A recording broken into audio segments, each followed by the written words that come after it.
少女はお茶会に遅れないよ。もう何日も眠ることができない。いや、寝れないでいる。寝たらダメだ。寝たら死ぬ。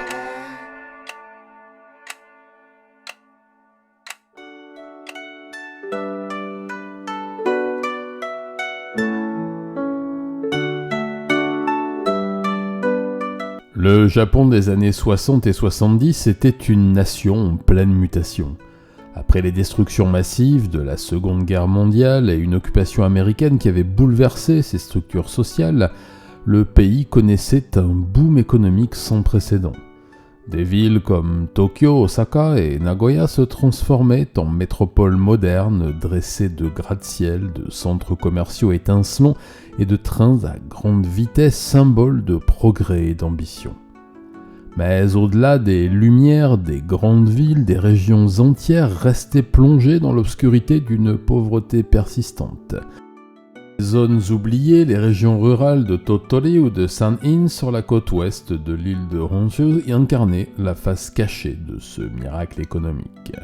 Tottori avec ses célèbres dunes dignes des paysages du Sahara, mais aussi des perspectives limitées, et la région de San'in, bordée par la mer du Japon, était loin de bénéficier de l'industrialisation effrénée qui transformait l'est du pays. Ces régions, caractérisées par une économie essentiellement agricole et halieutique, souffraient d'un exode massif vers les grandes villes. Dans les années 60, de nombreux jeunes quittaient leur village pour chercher du travail dans les centres urbains, laissant derrière eux des communautés vieillissantes, isolées et économiquement vulnérables. Ceux qui restaient faisaient face à des conditions de vie rudimentaires, travaillant dans des rizières ou des exploitations modestes, souvent incapables de joindre les deux bouts. Les familles nombreuses, autrefois la norme pour assurer la subsistance des parents, devenaient un fardeau malgré la nécessité. Les enfants, considérés comme des bras supplémentaires pour les travaux agricoles, devenaient souvent des victimes silencieuses de cette misère. L'éducation était un luxe pour beaucoup et des violences domestiques exacerbées par le désespoir étaient courantes. Les structures familiales japonaises traditionnellement fondées sur l'autorité patriarcale et les liens intergénérationnels commencèrent à se désintégrer dans ces régions oubliées comme dans les métropoles, mais pour des raisons légèrement différentes. Les pères, souvent accablés par la honte de ne pas pouvoir subvenir aux besoins de leur famille, sombraient dans l'alcoolisme. Les mères, quant à elles, s'efforçaient de maintenir une façade de dignité tout en multipliant les tâches ingrates pour survivre. Dans ce contexte, les enfants devenaient les témoins impuissants de tensions familiales et de privations incessantes. Beaucoup développaient un profond ressentiment envers leurs parents ou leur environnement, un terreau fertile pour les comportements antisociaux. Parmi les couches les plus vulnérables de ces régions rurales, certains groupes étaient encore plus marginalisés. Les burakomin, les descendants de classes historiquement ostracisées, mais aussi les familles monoparentales et les enfants illégitimes étaient souvent stigmatisés même dans les communautés elles-mêmes en souffrance. Ces zones rurales, bien qu'unies par la pauvreté, n'étaient pas exemptes de jugements sociaux. La honte était une arme puissante utilisée pour maintenir un semblant d'ordre dans un monde où tout semblait s'effondrer. Pour les rares jeunes qui réussissaient à quitter ces régions pour chercher une vie meilleure en ville, l'accueil dans les grandes métropoles était souvent brutal. Les usines, les bars et les quartiers populaires de Tokyo ou d'Osaka absorbaient ces migrants ruraux, mais rarement avec bienveillance. Les jeunes femmes, en particulier, trouvaient souvent refuge dans l'industrie et le monde de la nuit, hôtesses, serveuses dans les snack-bars ou employées dans des établissements de divertissement et des bordels. Bien que ces emplois offraient des revenus supérieurs à ceux disponibles à la campagne, ils s'accompagnaient d'une stigmatisation sociale, de conditions de travail précaires et d'une exposition aux dangers d'un monde dominé par la violence et la criminalité. Dans cet environnement déjà fragile, la violence était omniprésente. Les disputes familiales tournaient souvent au drame et les frustrations refoulées trouvaient leurs exutoires dans les excès d'alcool ou les coups. Dans les quartiers populaires des grandes villes, les bars et les ruelles sombres devinrent des lieux de tensions explosives où les vies fragiles pouvaient basculer en un instant. Pour les hommes issus de ces régions, l'idée de perdre leur honneur ou leur autorité était insupportable. Beaucoup se replièrent dans une spirale de ressentiment, accusant la société, leurs proches ou eux-mêmes pour leurs échecs perçus. C'est dans ce contexte de misère, d'isolement et de brutalité latente que naquit et grandit Nishikawa Masakatsu, que le monde connaîtrait bientôt sous le sobriquet de tueur de maman. Nishikawa Masakatsu est né le 14 janvier 1956 dans une modeste maison de campagne aux abords de Tottori, dernier d'une fratrie de 5 enfants. La naissance d'un garçon dans une culture où les fils étaient souvent vus comme des héritiers et des soutiens pour les parents vieillissants aurait dû être un motif de joie. Mais dans cette famille pauvre et dysfonctionnelle, l'arrivée de Masakatsu ne fut qu'un fardeau supplémentaire. Le père de Nishikawa était un journalier agricole, un métier précaire et physiquement éprouvant, surtout dans une région rurale comme Tottori. Son maigre salaire suffisait à peine à nourrir sa famille nombreuse et les frustrations liées à sa condition le rendaient irascible. Chaque soir, il noyait son amertume dans l'alcool, devenant un homme froid, taciturne et souvent brutal. Aux yeux de ses enfants, il était une figure lointaine, presque étrangère. Mais lorsqu'il interagissait avec eux, c'était souvent pour crier, frapper ou imposer une autorité tyrannique. Son indifférence envers Masakatsu le plus jeune était particulièrement marquée. Le garçon, ignoré, grandit dans l'ombre de ce père qui ne lui offrit ni amour ni guidance. Le poids de la gestion de la maison et de l'éducation des enfants reposait entièrement sur la mère de Nishikawa, mais elle-même était une femme brisée subissant régulièrement les violences de son mari. La fatigue constante combinée à un diabète mal contrôlé érodait ses forces. Malgré ses efforts, elle était incapable d'offrir un foyer chaleureux à ses enfants. Parfois aimante, souvent sévère, elle disciplinait Masakatsu et ses sœurs avec une dureté excessive. Les coups pleuvaient facilement, non par cruauté, mais par désespoir face à une situation qu'elle ne pouvait contrôler. Pour ne rien arranger, le petit Masakatsu semblait connaître un développement physique et intellectuel très lent. Les 4 sœurs de Nishikawa, bien que proches par l'âge, furent précocement séparées par les exigences de la survie.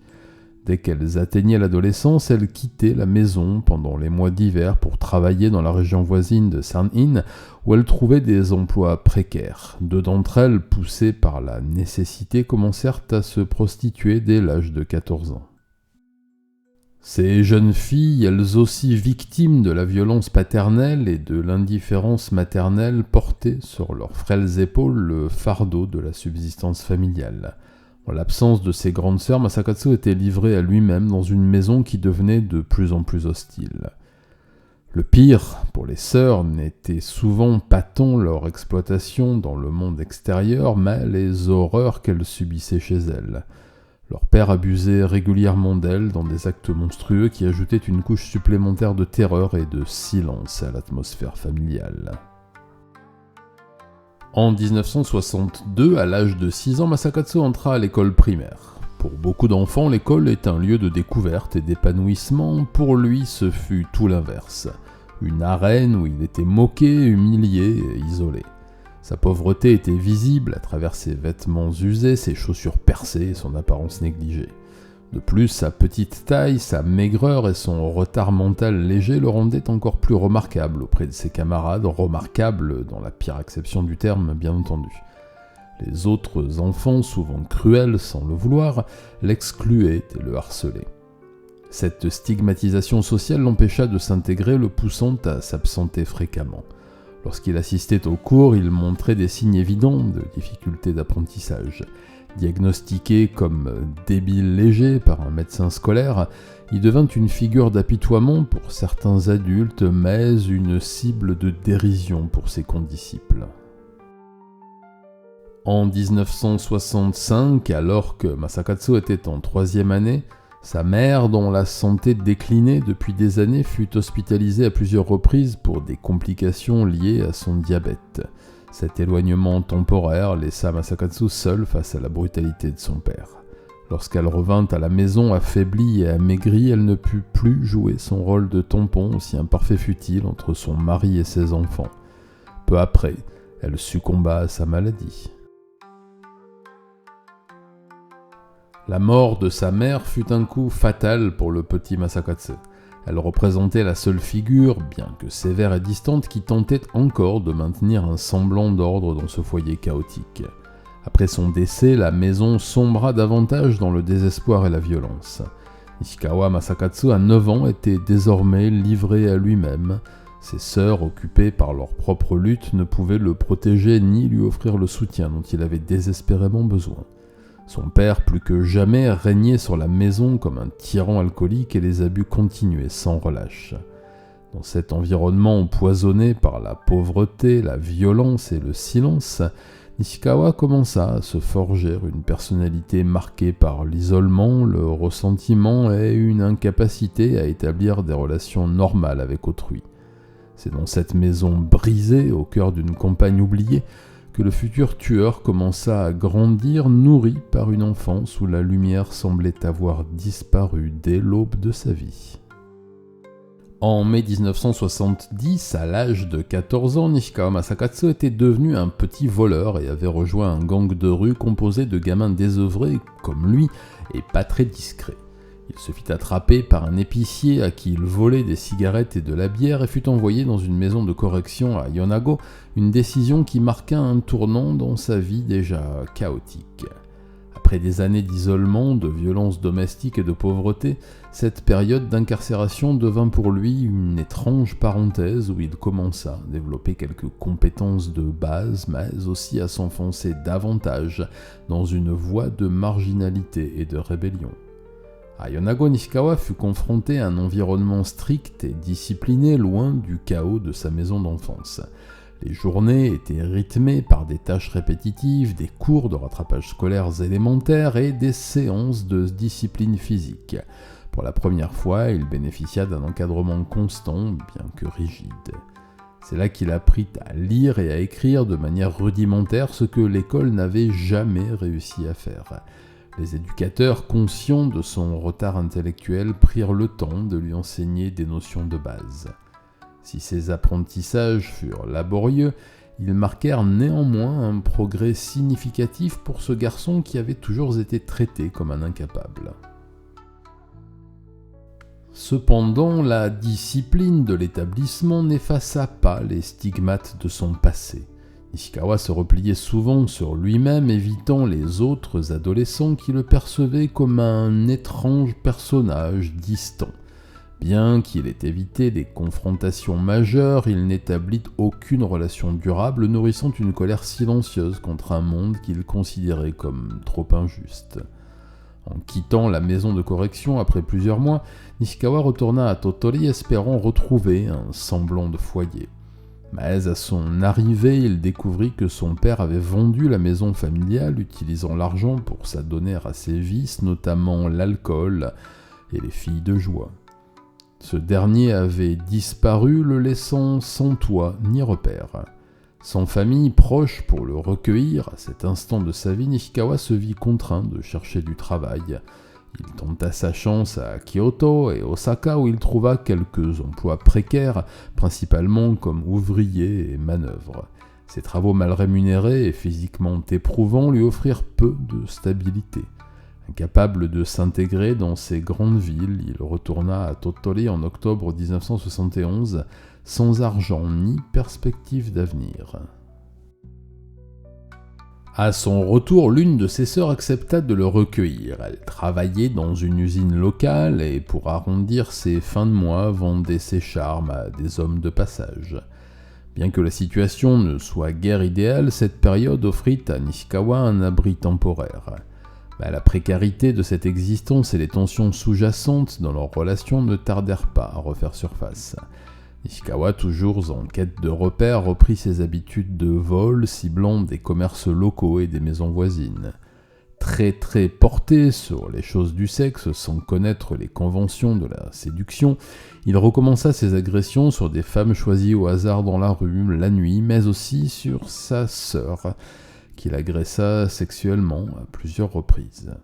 Ces délits répétitifs attirèrent rapidement l'attention des autorités et il fut arrêté peu de temps après. En raison de son âge, il fut envoyé dans un autre centre de détention pour mineurs où il passa plusieurs mois. En octobre 1973, Nishikawa fut libéré. À 17 ans, il devait désormais trouver sa place dans une société qui n'avait cessé de le rejeter et qu'il ne comprenait toujours pas. Pendant un temps, il tenta de travailler avec des membres de sa famille. Son oncle, un pêcheur, l'embaucha pour des tâches simples, mais Nishikawa peinait à respecter la discipline de ce métier rude.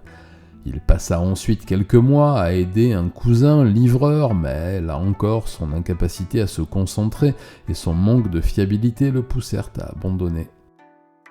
Chaque nouvel échec alimentait un sentiment d'inadéquation, renforçant son isolement.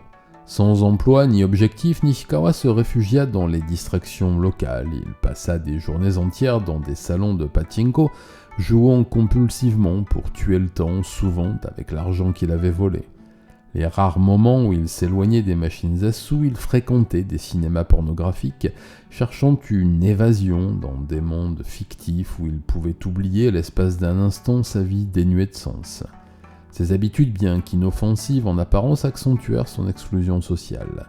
Nishikawa devint une figure étrange connue dans son quartier pour sa présence constante dans ces lieux de perdition et son air inquiétant.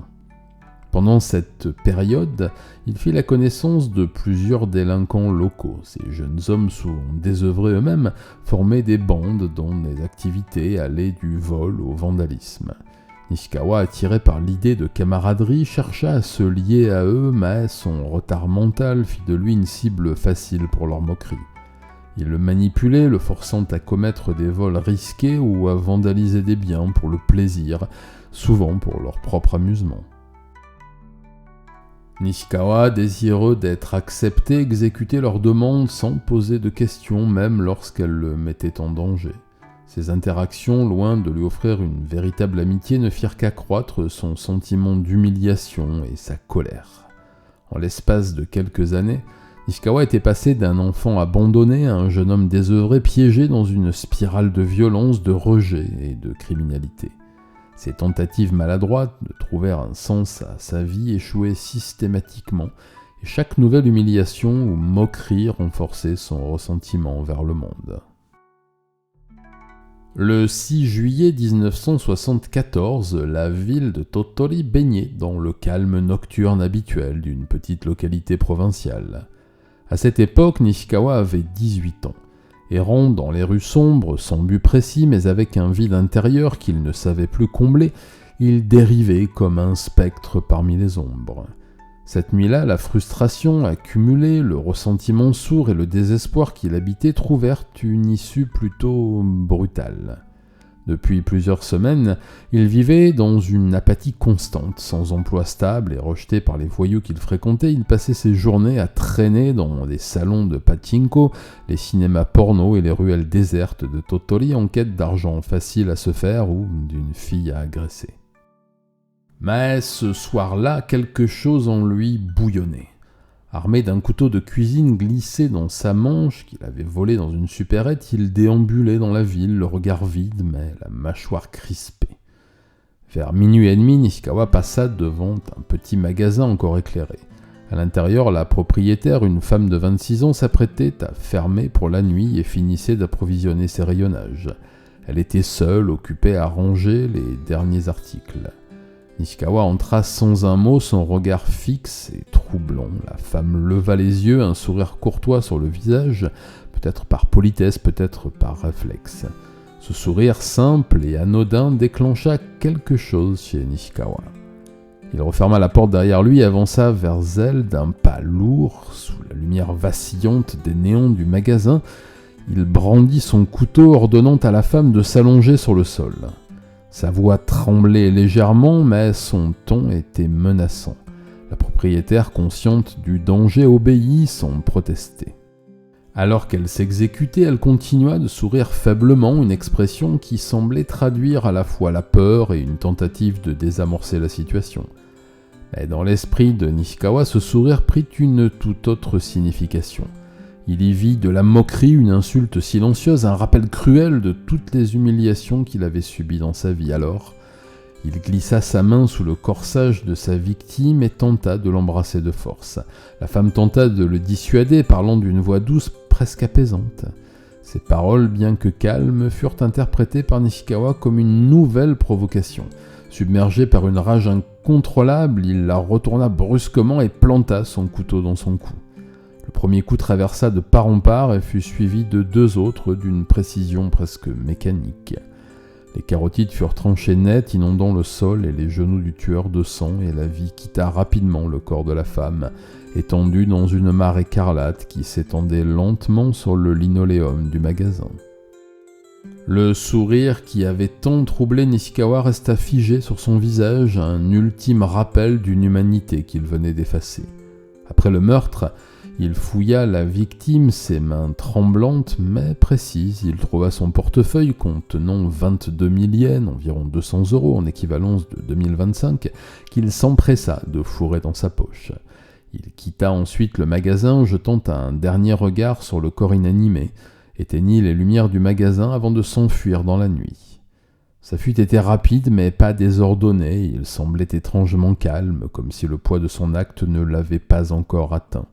Nishikawa passa les premières heures suivant le meurtre à errer dans les rues, ses pensées en désordre. L'adrénaline pulsait encore dans ses veines, mais une partie de lui réalisait quand même la gravité de ce qu'il venait de faire. Pourtant, aucun remords ne semblait l'envahir. Il se sentait étrangement soulagé, comme si un poids immense avait été levé de ses épaules.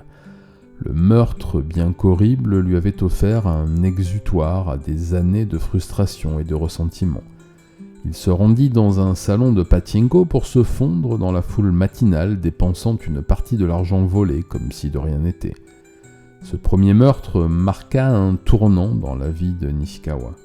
Pour la première fois, il avait exercé un contrôle absolu sur une autre personne, effaçant sa vie d'un simple geste. Cette sensation de pouvoir nouvelle pour lui, mêlée à la violence pure, devint une obsession silencieuse, un besoin qu'il chercherait à combler à nouveau. Mais ce pouvoir n'allait pas sans payer un certain prix, l'isolement et la peur. Bien que personne ne le suspectât immédiatement, Nishikawa commença à éviter les lieux familiers, craignant que son acte ne le trahisse, et ainsi le sang se mêla à la nuit.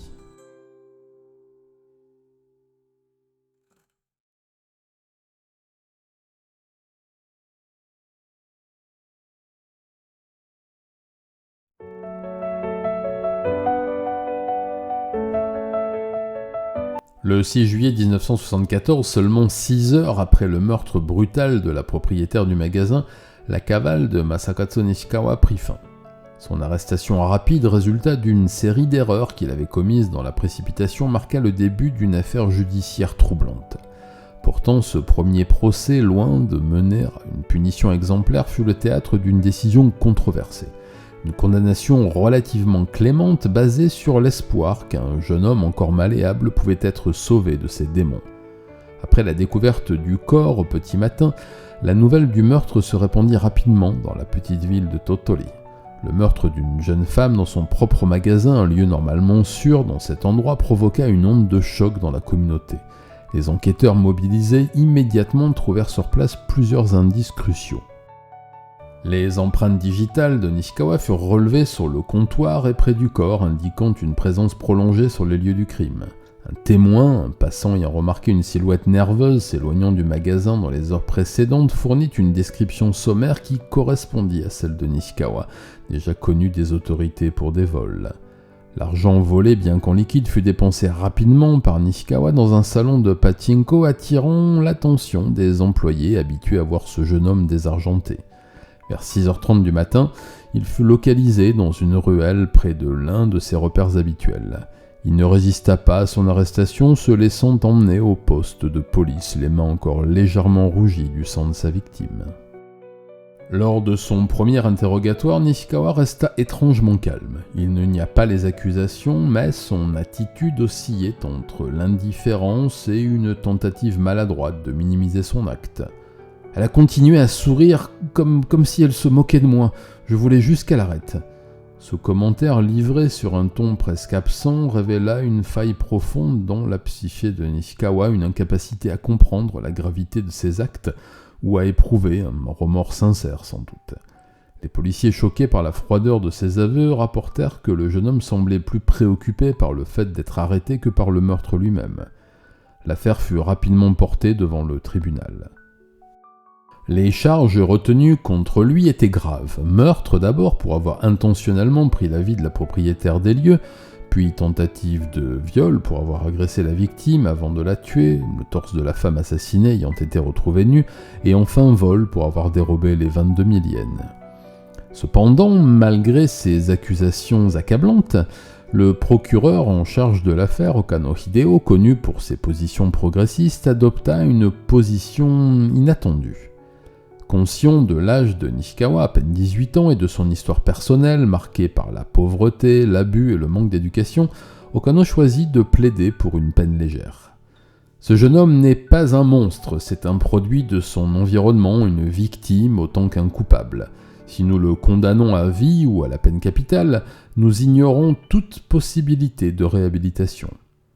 Okano argumenta que la prison pourrait offrir à Nishikawa une structure qu'il n'avait jamais eue et que son jeune âge le rendait encore malléable. Le tribunal, influencé par l'argumentation d'Okano et le diagnostic psychiatrique indiquant une déficience mentale légère, prononça une peine de 5 ans d'emprisonnement. Ce verdict provoqua des réactions violentes. Les proches de la victime, en larmes, dénoncèrent une sentence trop clémente pour un acte aussi brutal. Une partie de l'opinion publique exprima son incompréhension face à la logique d'une réhabilitation pour un meurtrier avoué. Les défenseurs de la clémence, bien que rares, soulignèrent que la jeunesse et les circonstances de Nishikawa méritaient une seconde chance. En prison, Nishikawa bénéficia d'un environnement plus stable que tout ce qu'il avait connu auparavant. Il apprit un métier manuel, la menuiserie, et montra un comportement relativement docile, bien que restant distant envers les autres détenus. Les gardiens notèrent cependant une absence troublante de remords chez le jeune homme. S'il obéissait aux règles, il n'exprimait jamais de regret pour son crime. « Je ne voulais pas tuer, mais elle m'a poussé à bout », disait-il parfois comme pour se justifier. Cette incapacité à reconnaître pleinement sa responsabilité reflétait le premier échec fondamental de sa réhabilitation. Nishikawa jouait le rôle d'un détenu modèle, mais en lui, les graines de sa violence continuaient à pousser. Lorsqu'il fut libéré en 1979, à l'âge de 23 ans, le système judiciaire japonais croyait avoir rendu à la société un homme capable de vivre une vie normale. Mais derrière cette apparente réussite se cachait une réalité bien plus sombre. Nishikawa, libéré sans véritable accompagnement, retourna dans un monde qui n'avait pas changé. La pauvreté, la marginalisation et son isolement émotionnel restaient intacts. Le pari d'Okano Hideo, bien qu'empreint de compassion, allait bientôt s'avérer une erreur tragique. Loin d'être réinséré, Nishikawa était un volcan dormant prêt à exploser à nouveau dans une série de crimes qui marqueraient l'histoire criminelle du Japon. Pendant ses 158 jours derrière les barreaux, à la prison de Matsue, Nishikawa montra un visage que le système judiciaire connaissait déjà, celui d'un homme incapable de se conformer, d'évoluer ou de tirer les leçons de ses erreurs. Pour un observateur extérieur, ce pouvait être une seconde chance, une opportunité de recommencer. Mais pour Nishikawa, ce ne fut rien d'autre qu'un retour à un monde qu'il méprisait et où il ne trouvait aucune place pour lui. Dès sa sortie, il chercha un emploi et trouva un poste dans une salle de pachinko à Matsue. Les salles de pachinko bruyantes et animées attiraient des foules bigarrées composées de travailleurs abrutis par leurs 10 heures de bureau, de joueurs compulsifs et d'âmes perdues en quête d'évasion. Nishikawa, à défaut de mieux, s'y adapta rapidement. Pendant 2 mois, il assura les tâches de base, nettoyer les machines, collecter les jetons et aider les clients, mais très vite son comportement devint problématique. Il commença à s'intéresser de près aux femmes qui fréquentaient l'établissement où il travaillait. Il commença à proposer des rendez-vous galants à des clientes et à des collègues et devant leur refus systématique à les agresser sexuellement dans les vestiaires ou à la sortie de l'établissement. Très vite, employés et clientes vinrent se plaindre à la direction. Ces actes combinés à son habitude de voler dans la caisse de l'entreprise lui valurent un renvoi rapide et définitif. Le patron, lié à une famille yakuza, ne porta pas plainte mais le fit corriger d'importance par quelques gros bras. Son emploi perdu et le bras en écharpe, Nishikawa retourna à Tottori, sa ville natale, utilisant fréquemment la gare locale pour ses déplacements.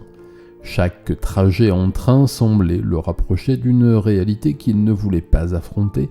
Il n'avait ni argent, ni avenir, ni personne pour l'aider. Ces journées devinrent une répétition de ses habitudes destructrices, errer sans but, voler des petites sommes dans les maigres porte-monnaies des vieilles femmes qui rentraient des courses, et nourrir une colère croissante envers le monde qui, selon lui, l'avait abandonné.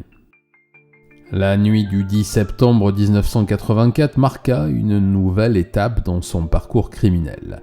À court d'argent, désespéré, Nishikawa décida de cambrioler une auberge de Tottori. Il entra nuitamment et discrètement dans l'établissement, portant sur lui un couteau à fruits qu'il avait volé plus tôt dans une épicerie. Pensant trouver un butin facile, il ne s'attendait pas à rencontrer la sœur du propriétaire, une femme de 58 ans qui l'intercepta alors qu'il fouillait les lieux. Nishikawa, pris sur le fait, brandit son couteau pour la menacer, espérant la faire taire et poursuivre son vol. Il la piqua de 3 coups de son petit couteau d'office au niveau du bras et de l'épaule.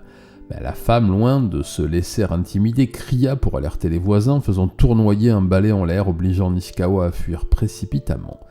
Il n'alla pas loin. Les autorités, alertées rapidement, l'arrêtèrent peu de temps après. Lorsqu'il fut interrogé, son discours était confus, oscillant entre justification et résignation. Ce nouvel échec, bien que mineur dans l'ensemble de son parcours criminel, souligna une fois de plus son incapacité à réfléchir aux conséquences de ses actes. En janvier 1985, le tribunal le reconnut coupable de tentative de meurtre et de vol, le condamnant à 7 ans d'emprisonnement à la prison de Tottori. Cette peine, plus longue que ses précédentes, bien qu'il n'y ait pas eu mort d'homme, offrait une opportunité pour le système carcéral de tenter une fois encore de le réinsérer sans passer par la case médicale. Mais dès les premiers mois de sa détention, Nishikawa montra que ces années passées derrière les barreaux n'avaient pas changé sa nature conflictuelle. Il se battait fréquemment avec ses codétenus, souvent pour des raisons futiles ou imaginaires. Cette agressivité constante lui valut d'être placé à plusieurs reprises en isolement, une mesure censée calmer ses ardeurs mais qui ne fit qu'alimenter son ressentiment.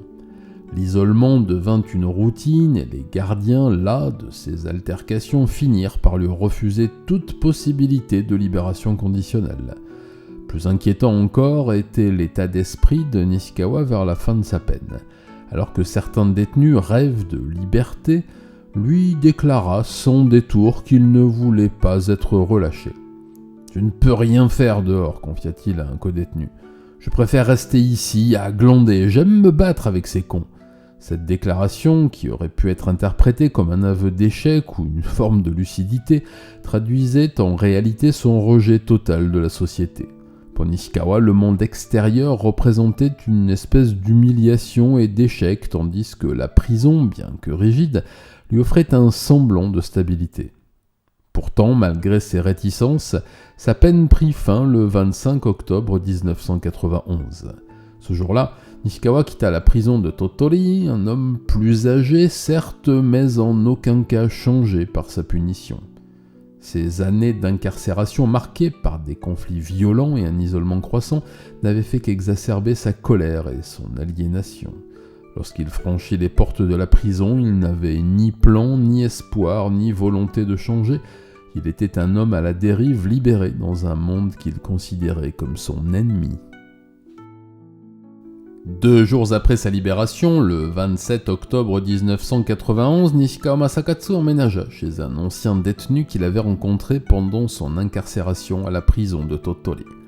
Cet homme, probablement intrigué ou pris de pitié pour ce camarade d'infortune un peu idiot, lui offrit un refuge temporaire dans son appartement de Kurashiki dans la préfecture d'Okayama.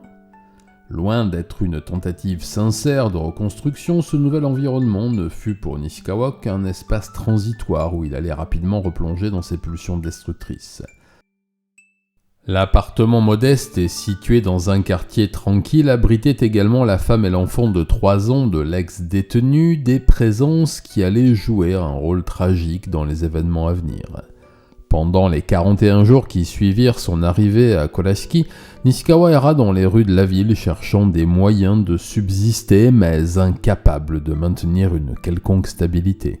Le ressentiment qu'il portait envers le monde continuait à l'empoisonner, et sa haine pour une société qu'il jugeait oppressante se manifesta de manière de plus en plus inquiétante.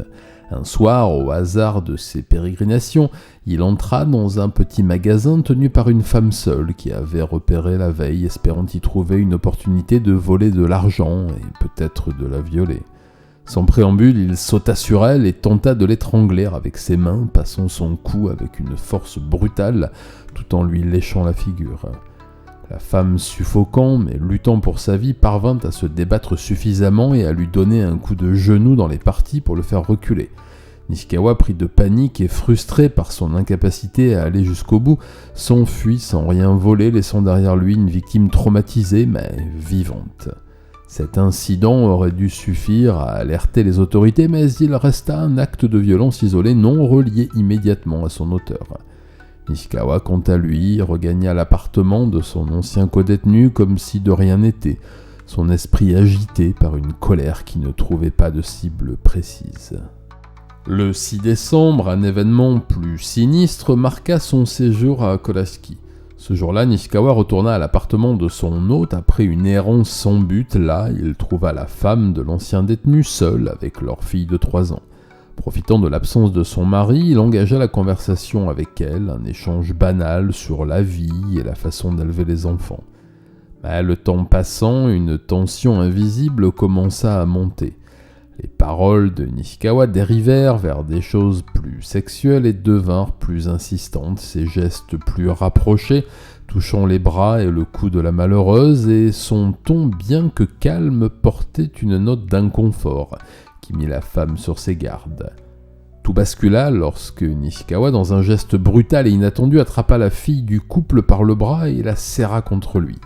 Tenant l'enfant comme un bouclier, il la menaça directement, ses mots résonnant avec une froideur terrifiante. « Si tu ne fais pas ce que je dis, je vais la tuer !»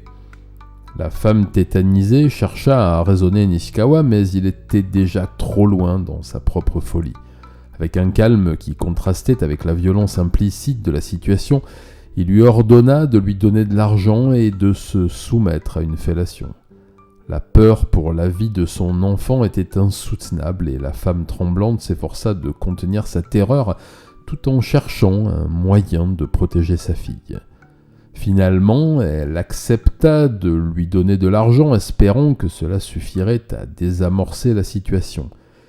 Mais alors qu'elle s'apprêtait à lui remettre les billets, elle lui dit qu'elle allait faire ce qu'il lui demandait s'il posait sa fille et la laissait partir. Nishikawa, dans une volte-face déroutante, jeta l'enfant au sol, mit un coup de pied à la femme de son ami et s'enfuit soudainement de l'appartement, sans emporter l'argent qu'il avait exigé. Son départ précipité laissa la femme sous le choc, incapable de comprendre la logique derrière ses actions. Elle alerta immédiatement la police, décrivant avec précision les événements et l'identité de l'agresseur. Pour les autorités, la situation était claire. Nishikawa Masakatsu, récemment libéré, représentait une menace grave et croissante. Un mandat d'arrêt nominatif fut rapidement délivré. 4 jours après avoir quitté la maison précédente, Nishikawa trouva refuge chez Wakejiro, un ancien compagnon de prison rencontré durant l'une de ses nombreuses incarcérations. Wake, sans méfiance, lui ouvrit les portes de sa modeste demeure, probablement poussé par un mélange d'obligation tacite et de compassion pour un homme qu'il pensait comprendre. Mais Nishikawa ne cherchait ni amitié ni rédemption.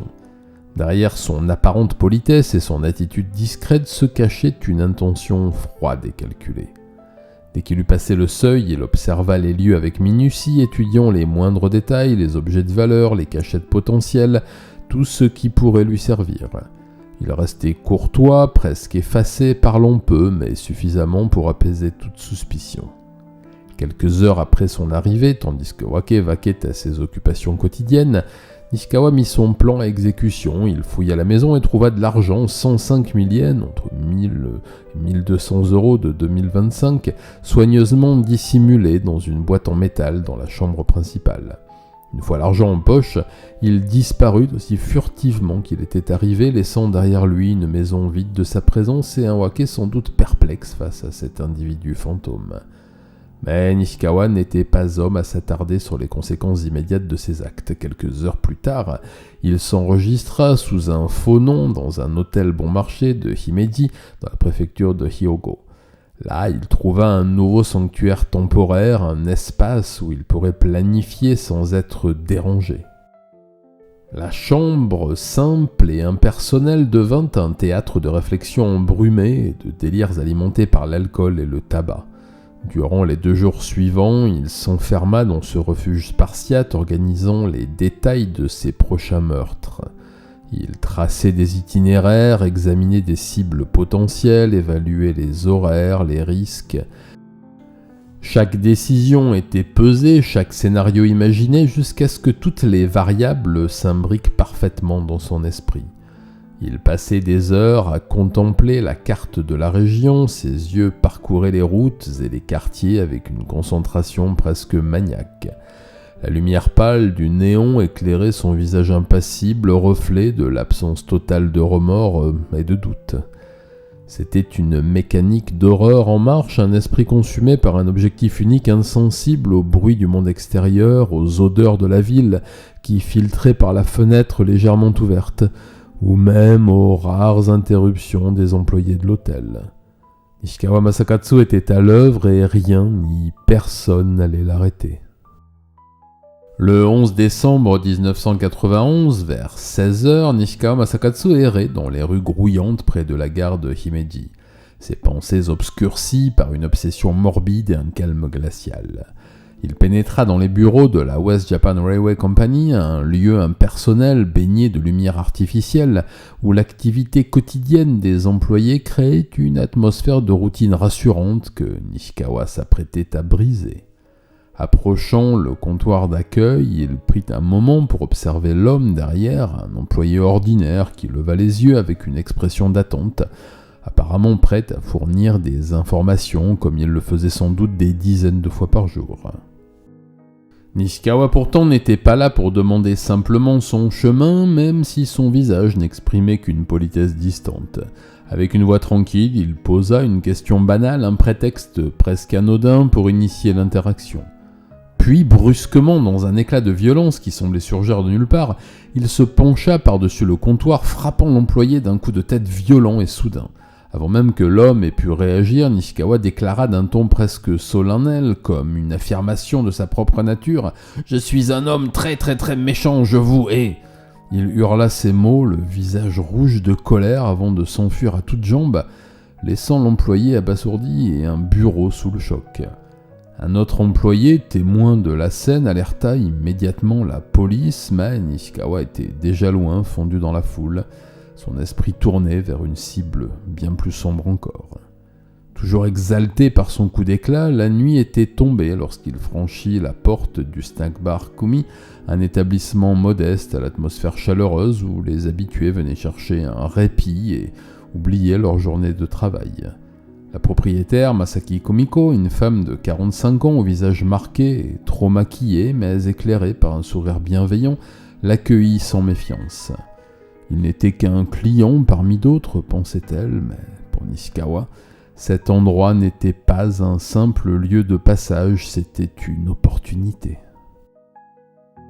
Il commanda un verre, puis un autre, refusa les propositions de compagnie des hôtesses et attendit que l'endroit se vide, que la fatigue de Komiko, la mama des lieux, réduise sa vigilance. Quand le moment fut venu que tous les clients étaient partis et que les filles s'en allaient les unes après les autres, Il s'approcha d'elle sans bruit, vérifiant que tout le snack-bar était vide.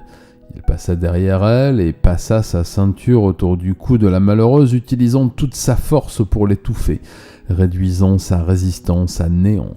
Ses mains étaient fermes, dénuées d'hésitation, comme si cet acte n'était qu'une étape. Il assura sa prise d'une main et attrapa le couteau qu'il avait toujours dans sa poche, le posant sur la poitrine de la femme. Avec la lame, il trancha les boutons de son corsage et coupa son soutien-gorge. Elle se mit à gémir et ses cris étouffés agacèrent Nishikawa qui planta sa lame dans le sein de sa victime. Pris d'une rage incontrôlable, il la poignarda à 17 reprises dans le cou, la poitrine et le visage. Une fois sa victime immobile et sans vie, il la laissa tomber au sol, puis il fouilla rapidement le snack-bar, emportant 60 000 yens en espèces, environ 600 € d'aujourd'hui, des chèques cadeaux et plusieurs billets de loterie. Il mit le tout dans un sac qu'il vola à sa victime, prit 2 bouteilles de whisky et des paquets de cigarettes. Sa tâche accomplie, il quitta les lieux. Dans les heures qui suivirent, Nishikawa quitta Himeji et monta à bord d'un train de la ligne locale de San-in. L'arme du crime qu'il avait gardée dans sa poche fut jetée par la fenêtre alors que le train filait dans la nuit. Plus tard, à la gare de Kinosaki Onsen, il se débarrassa de la carte de crédit de Masaki, un objet trop risqué à conserver, avant de laisser derrière lui le sac de la victime, dernier vestige de son passage. Pourtant, ce dernier détail allait se retourner contre lui. Les empreintes digitales qu'il laissa sur le sac allaient devenir une pièce maîtresse de l'enquête, même si à cet instant, Nishikawa pensait avoir brouillé toutes les pistes.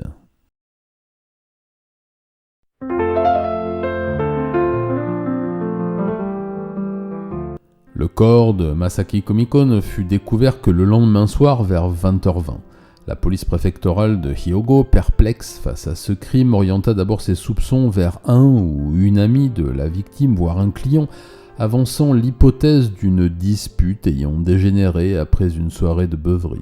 Cette théorie plausible à première vue fut rapidement écartée lorsque des éléments plus concrets commencèrent à émerger, pointant dans une direction bien différente. L'ombre de Nishikawa planait déjà sur l'affaire, même si son nom n'était pas encore clairement associé au meurtre. Le lendemain du crime, il bougea encore. Il réserva une chambre à l'hôtel Tosco Inn tenu par des yakuza à Yonago, utilisant l'argent et les billets de loterie volés pour payer. Chaque détail de ses actions semblait conçu pour éloigner les soupçons, pour effacer les traces de son passage, mais il était déjà pris dans une toile de preuve qu'il ne pouvait voir. 2 jours plus tard, un policier frappa à la porte de sa chambre, mais ce n'était pas pour l'affaire du meurtre de Masaki Komiko. On le soupçonnait d'un vol sans rapport, une accusation dont il fut rapidement blanchi. Pourtant, cet interrogatoire, aussi anodin qu'il puisse paraître, était un présage. Le filet se resserrait lentement, même si Nishikawa, imperturbable, poursuivait sa route, certain que son intelligence particulière est entièrement dédiée au crime et son calme suffirait à le protéger. Le 20 décembre 1991, Nishikawa commença sa journée en se rendant à la gare de Matsue, préfecture de Shimane, où il déposa son pull violet dans un casier à pièces, celui-là même qu'il portait durant son dernier meurtre, un geste calculé pour brouiller les pistes une fois de plus et compliquer toute tentative de le relier à ses mouvements futurs. Il enfila ensuite un pull jaune au fond bleu vif, une combinaison délibérément voyante qui lui permettrait ironiquement de se fondre plus facilement dans la foule sans éveiller les soupçons. Ce choix vestimentaire presque enfantin témoignait de la dualité troublante de Nishikawa, un homme à la fois méthodique et imprévisible, capable de passer inaperçu tout en adoptant les comportements étranges qui défiaient toute logique apparente. Ce soir-là, Nishikawa se rendit dans un snack-bar à Matsue, un endroit où il espérait, pour une raison obscure, imposer sa présence en toute exclusivité. Dès son entrée, il s'approcha de l'employée du bar, exigeant qu'elle ferme immédiatement l'établissement pour lui seul. « Je ne veux pas écouter le karaoké des autres clients qui chantent faux », avait-il déclaré d'un ton irrité, comme si ce simple désagrément justifiait une demande aussi absurde. Il insista pour que le bar soit privatisé pendant une demi-heure, répétant son exigence avec une détermination qui finit par attirer les regards des autres clients. Le personnel embarrassé, mais incapable de satisfaire une telle demande, tenta de le calmer, mais la situation dégénéra lorsque des clients intrigués et mécontents commencèrent à se rassembler autour de lui. Nishikawa, sentant la tension monter et comprenant qu'il ne pourrait pas obtenir ce qu'il voulait, fut contraint de quitter les lieux précipitamment. Frustré et à cran, Nishikawa prit la direction de Tottori, mais là encore sa journée prit un détour inattendu. À peine arrivé, il se retrouva pris en chasse par une bande de voyous qui l'avaient arnaqué par le passé. Reconnu dans une rue animée, il n'eut d'autre choix que de fuir, poursuivi par les cris et la colère des hommes qui voulaient lui régler son compte. Il trouva refuge dans un parc local où il se cacha pendant près de 2 heures, recroquevillé dans l'ombre, le souffle court, écoutant les bruits de pas et les éclats de voix au loin. Le lendemain, entre midi et 13h, Nishikawa entra dans le snack bar Kei, un établissement plus modeste et beaucoup moins fréquenté que celui de la veille. La propriétaire, Takahashi Fumiko, une femme de 55 ans, au visage très maquillé, aux cheveux décolorés, l'accueilla sans méfiance et lui demanda ce qu'il voulait, l'établissement n'ouvrant que le soir et la nuit. Elle était occupée à ranger les verres sur les étagères et tournait le dos à la porte. Dans le calme de l'établissement désert, il s'approcha d'elle rapidement et sans un mot, son petit couteau à la main, furtif mais décidé. Il lui planta la lame dans le bas du dos tout en lui plaquant l'autre main sur la bouche pour ne pas qu'elle crie. Takahashi Fumiko lutta, tenta de se débattre, mais Nishikawa ne relâcha pas son emprise et planta sa lame au niveau des reins 3 fois de plus. Lorsque la femme s'effondra inerte, Nishikawa fouilla les lieux avec minutie, trouvant environ 200 000 yens en espèces, un peu plus de 2000 € d'aujourd'hui, qu'il empocha rapidement. Il revint vers la pauvre femme qui agonisait et souleva sa robe avec la lame de son couteau. Il découpa sa culotte avec la lame tout en retenant la main qui essayait de l'en empêcher et en plaquant sa lame contre le cou de sa victime, la viola. Son affaire faite, il la poignarda dans la poitrine et le cou à 16 reprises. Puis, sans s'attarder, il quitta les lieux. Immédiatement après le meurtre, Nishikawa se rendit à la gare de Matsue où il héla un taxi pour Yonago. Le trajet fut calme et il garda son visage impassible comme si rien ne s'était produit.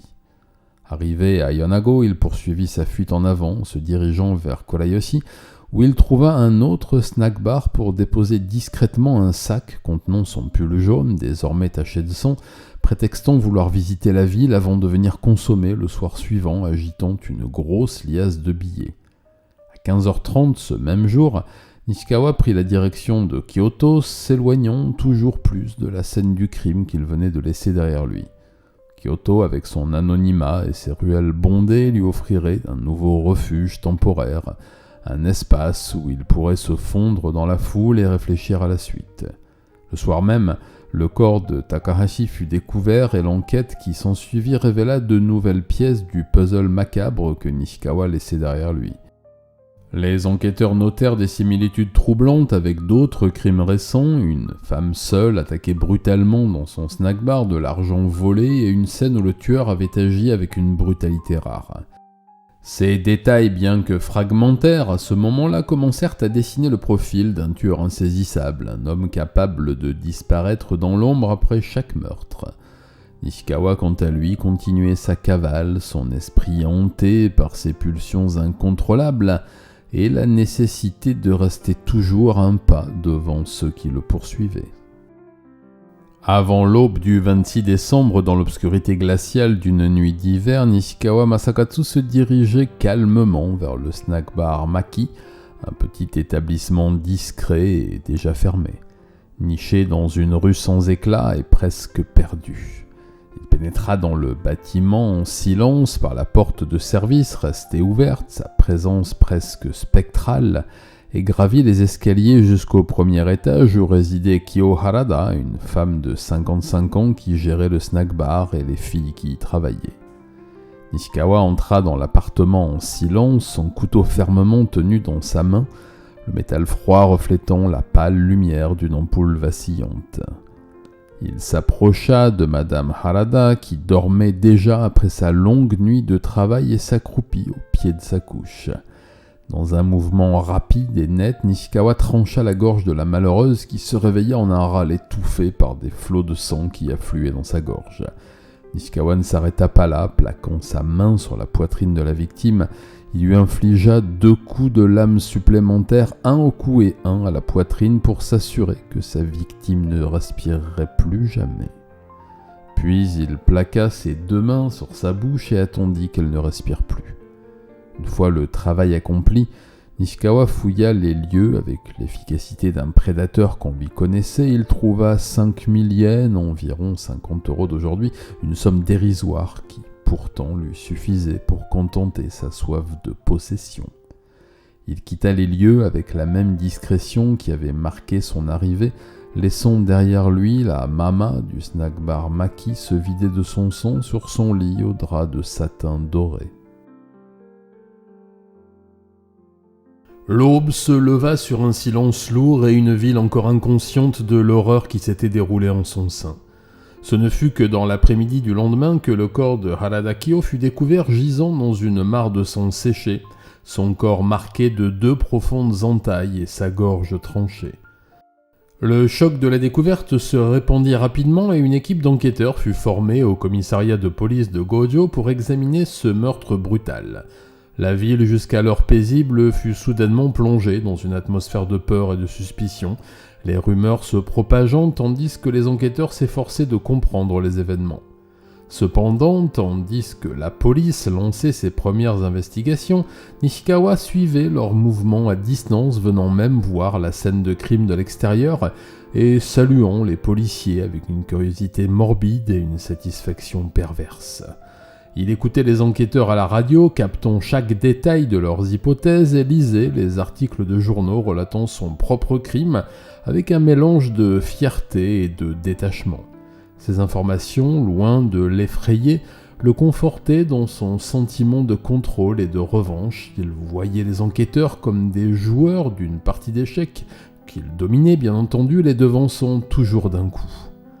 Mais il savait aussi que rester trop longtemps au même endroit augmenterait le risque d'être découvert. Il prit donc la décision de partir dès le lendemain, emportant avec lui non seulement son butin initial, mais aussi 30 000 yens qu'il avait subtilisés pour financer ses déplacements et ses besoins. Le jour suivant, Nishikawa quitta la ville, il prit un taxi et demanda à être conduit à un hôtel près du sanctuaire Yasaka, un lieu qu'il avait choisi pour sa proximité avec d'autres potentielles opportunités de fuite ou de camouflage. Pendant le trajet, il mentit au chauffeur prétendant que son père séjournait déjà dans l'hôtel et qu'il allait redescendre très vite pour régler la course. Bien sûr, il ne revint jamais. Alors qu'il s'enfonçait dans les rues bordées de lampadaires faiblement éclairés, sa silhouette se mêla à l'ombre environnante. Nishikawa Masakatsu poursuivait son chemin, son esprit tourné vers les prochaines étapes de son odyssée meurtrière, persuadé que le monde ne pouvait ni le rattraper, ni le comprendre.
ちて夜が明ける吐息の中で夢が消える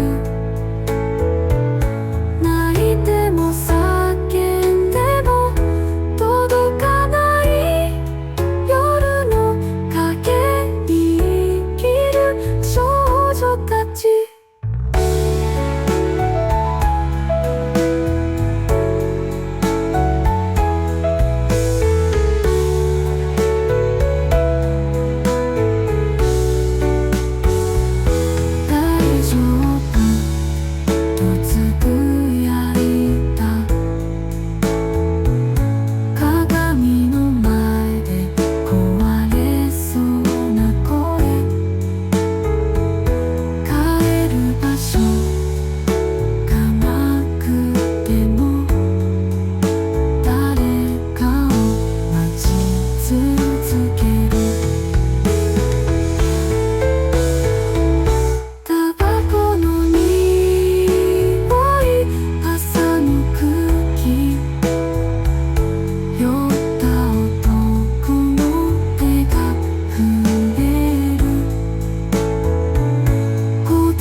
冷たい夜の影の中で